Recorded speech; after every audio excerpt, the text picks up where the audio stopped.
কালো জাদু নিয়ে যত গল্প পড়ি কিংবা শুনি, ততই আমার আপনজনের উপর থেকে বিশ্বাস যেন উঠেই যাচ্ছে। আজকের গল্পটা ঠিক সেরকমই একটা গল্প। জিন ভূতের রাজ্যে তোমাকে স্বাগতম। আমি মাইশাস টাইনিওয়ার্ড। আজকের গল্পটা শুরু করা যাক। আমি ওসমান, ময়মনসিংহের প্রত্যন্ত গ্রামের এক প্রভাবশালীর ছেলে। আমার বাবা সে এলাকার একজন মাননীয় ব্যক্তি ছিলেন।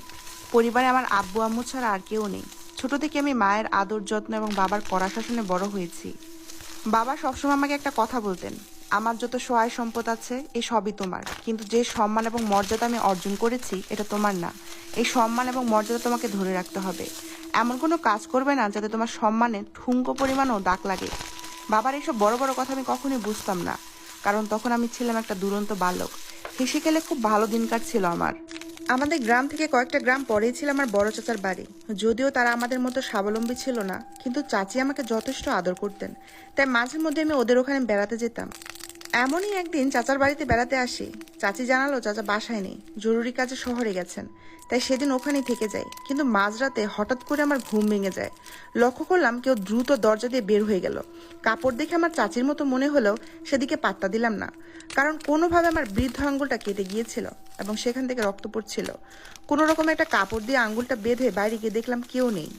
তাই দরজা দিয়ে সেভাবে ঘুমিয়ে পড়লাম। পরদিন চাচিকে এ বিষয়ে জিজ্ঞেস করলে উনি জানালেন, আমি কেন এত রাতে তোমার ঘরে যাব? তুমি হয়তো ঘুমের ঘুরে ভুল দেখেছো, আর তোমার হাত হয়তো কোথাও খোঁচা লেগে কেটে গেছে। বাদ দাও ওইসব কথা, তোমার জন্য আমি পায়েস রান্না করেছি, হাত মুখ ধুয়ে খেতে আসো। বিষয়টা নিয়ে আমি তেমন ভাবলাম না। সেদিন বিকাল পর্যন্ত তাদের সাথে সময় কাটিয়ে বাড়িতে চলে আসলাম। কিন্তু এবার আসার সময় একটা জিনিস লক্ষ্য করলাম। চাচি তাদের বাড়ির রাস্তায় দাঁড়িয়ে আমাকে দেখছিলেন এবং কেমন একটা অদ্ভুত চাউনি দিচ্ছিলেন।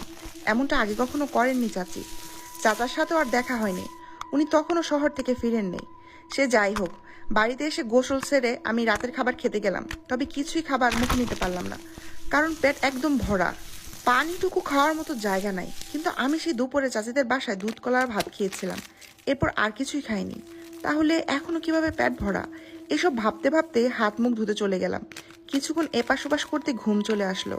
ফজরের কিছুক্ষণ আগে আম্মুর ডাকে আমার ঘুম ভাঙলো। আম্মু নামাজের জন্য ডাকছেন। আম্মু প্রতিদিনই এটা করে। ঘুম ঘুম চোখে তাকিয়ে দেখলাম আমার ঘরটা কেমন ধোঁয়ায় ভরা এবং আগরবাতির গন্ধ ছড়িয়ে আছে চারদিকে। আর ঘরের মেঝেতে কিছু একটা রাখা। ঘুম কাটিয়ে উঠতে সবকিছু স্বাভাবিক হয়ে গেল, কোথাও কিচ্ছু নেই। আম্মু তখনও ডেকেই যাচ্ছেন।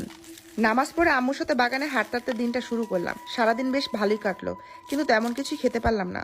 খাওয়ার প্রতি আমার কেমন একটা অরুচি চলে এসেছে। রাতে হালকা খাওয়া দাওয়া করে পড়তে বসলাম। অনেক দিন হয় বইগুলো ছুঁয়েও দেখিনি। বাবা জানলে আমাকে শেষ করেই ফেলবেন। রাতে প্রায় 12:15টার দিকে ঘুমিয়ে পড়লাম। কাশতে কাশতে হঠাৎ আমার ঘুম ভেঙে গেল। অনুভব করলাম ঘরটা আবার কেমন ধোঁয়ায় ভরা এবং আগরবাতির সেই গন্ধ।